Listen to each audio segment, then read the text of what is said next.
We need a Republican Congress to ban critical race theory. You know, I had it banned through executive order, and it was fine. And then when we didn't. That was former President Trump at a rally in Ohio last night. His comments come as at least 25 states introduced legislation to limit how public school teachers can talk about issues of race and sexism in the classroom. Well, we recently visited Tennessee, which passed a law addressing both matters.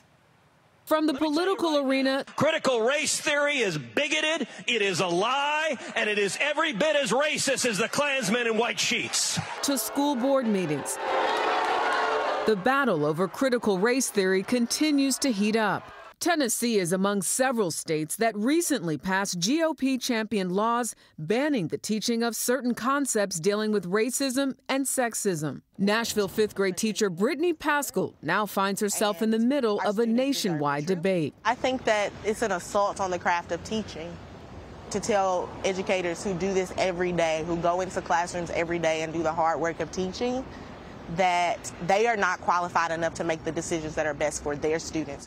The new Tennessee law outlines in broad terms topics that cannot be discussed in the classroom. Among them, that a political system is inherently racist or sexist, or designed by a particular race or sex to oppress others, and that a race or sex is inherently privileged, racist, sexist, or oppressive. What makes you think that people were being taught that before or believed that before? We don't have clear evidence of it being overtly taught in Tennessee schools. So is this preemptive? It is, yeah. Tennessee Senate Majority Leader Jack Johnson co-sponsored the bill. We want our teachers to feel free to teach about the complicated history of our nation and the progress that we've made.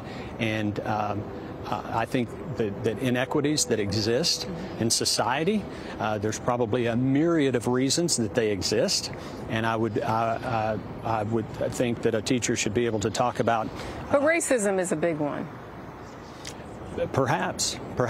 And again, we're not trying to stifle a conversation in a classroom. We want our curricula and what's being taught to be age appropriate. Johnson says he also doesn't want children to leave a classroom feeling ashamed because of their race. Our kids should be taught history, and we have some dark moments in our nation's history, and those moments should be taught. But it can be done in a manner that doesn't leave a school child leaving the classroom feeling guilty because of who they are. It's not about trying to make white people feel guilty or make white people feel bad for being white. Ohio University Associate Professor Vincent Youngkoons has taught critical race theory for nearly 15 years. Critical race theory has nothing to do with being racist. It's about challenging racism. And in fact, critical race theory is extraordinarily patriotic to ask us to do the hard work to be a democratic, free society. The discomfort is no excuse not to teach the real history. Paschal, who is also involved in local activism, told us she plans to continue to create a safe space for her students to learn. Do you think this law will change how you teach currently? No. Why not? I am a trained practitioner on how to make sure that every student in my class has a culturally responsive, rigorous, and joyful learning environment. And I'm going to continue to do that. Right now, there is no national standard for how and what history is taught in K-12 schools. Each state sets its own standard for what students should learn.